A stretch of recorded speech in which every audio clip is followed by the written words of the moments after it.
Oi, gente, tudo bem? Esse vídeo de agora eu queria tratar com vocês sobre a exceção de pré-executividade. A exceção de pré-executividade é um mecanismo que veio sendo admitido pela doutrina e pela jurisprudência em todo o ramo do direito, nas execuções de uma forma geral, mas especificamente em matéria tributária.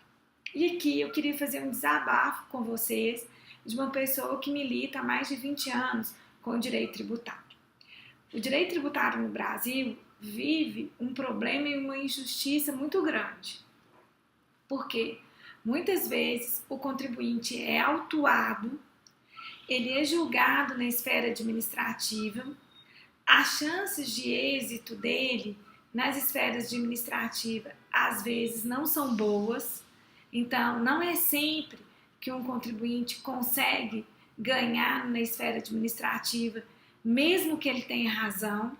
Tem questões relacionadas à interpretação das leis que vão além da questão meramente probatória dos fatos, e quando a definição do sim ou do não depende dessa questão de interpretação das leis, os órgãos administrativos, até por questões de regimento, de possibilidades de julgamento, eles não têm condições de ir além daquilo que as instruções determinam.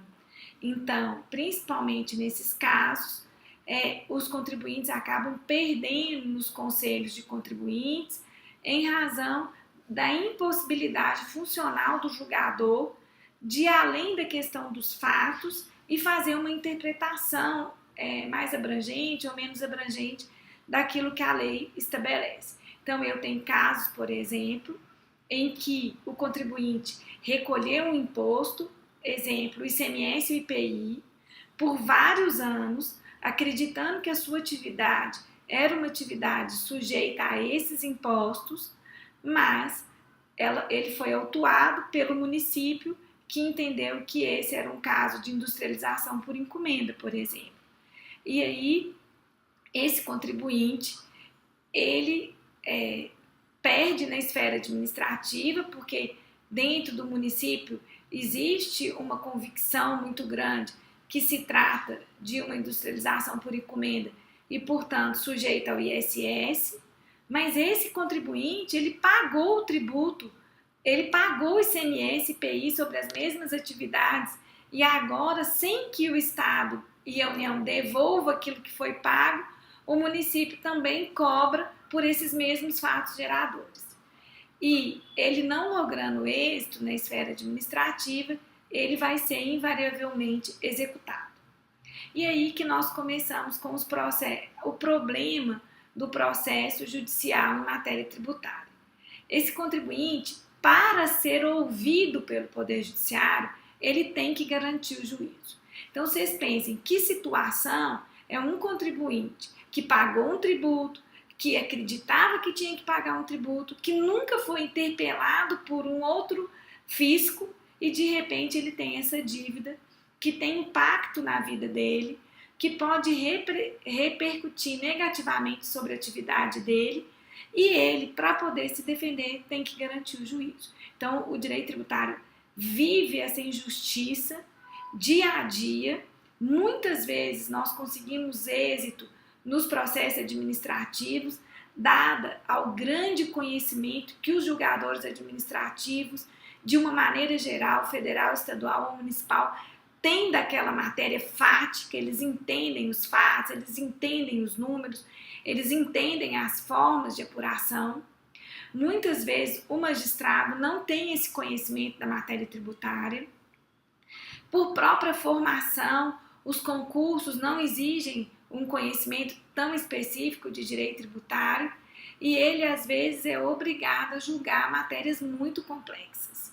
Então, nós vivemos essa injustiça, onde o livre acesso ao judiciário ele é tolhido do contribuinte, porque às vezes não tem condição de discutir aquela cobrança que não seja por meio da execução fiscal, que exige a garantia do juízo.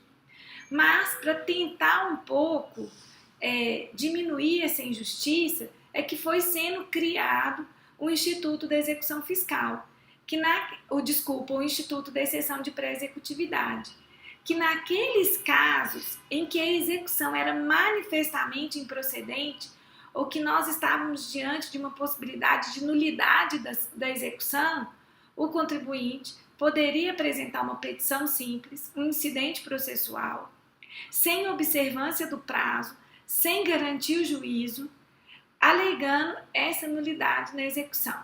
É comum quando a execução ela é ajuizada por contra um sócio que não era mais sócio daquela empresa na época do débito.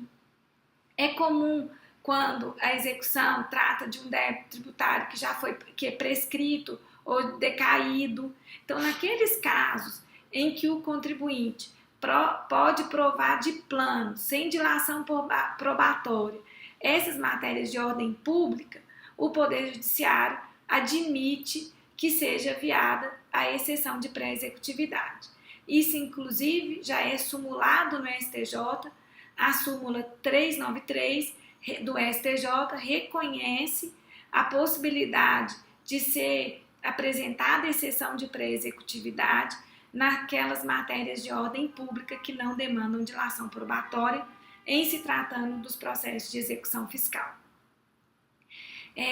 O novo CPC, de uma forma genérica, não se tratando especificamente da execução fiscal, ele também admite a exceção de pré-executividade no artigo 803, dizendo que nas hipóteses de nulidade da execução, o réu ou executado ele pode apresentar uma petição sem necessidade de garantir o juízo, alegando essas matérias relativas à nulidade da execução. Então, a exceção de pré-executividade tem sido uma ferramenta que diminui um pouco a injustiça da necessidade de garantia do juízo para recorrer ao judiciário quando aquela cobrança é manifestamente improcedente. Mas em muitos casos em que se demanda dilação probatória ou que se demanda uma interpretação da lei para saber em que situação o contribuinte se inclui, e nesses casos, os contribuintes, para terem acesso ao judiciário, eles precisam de garantir o juízo por meio da oferta de bens, ou por meio do depósito, ou por meio de outros mecanismos aceitos como possibilidades de garantia do juízo. Espero que esse vídeo tenha sido útil e assistam os demais.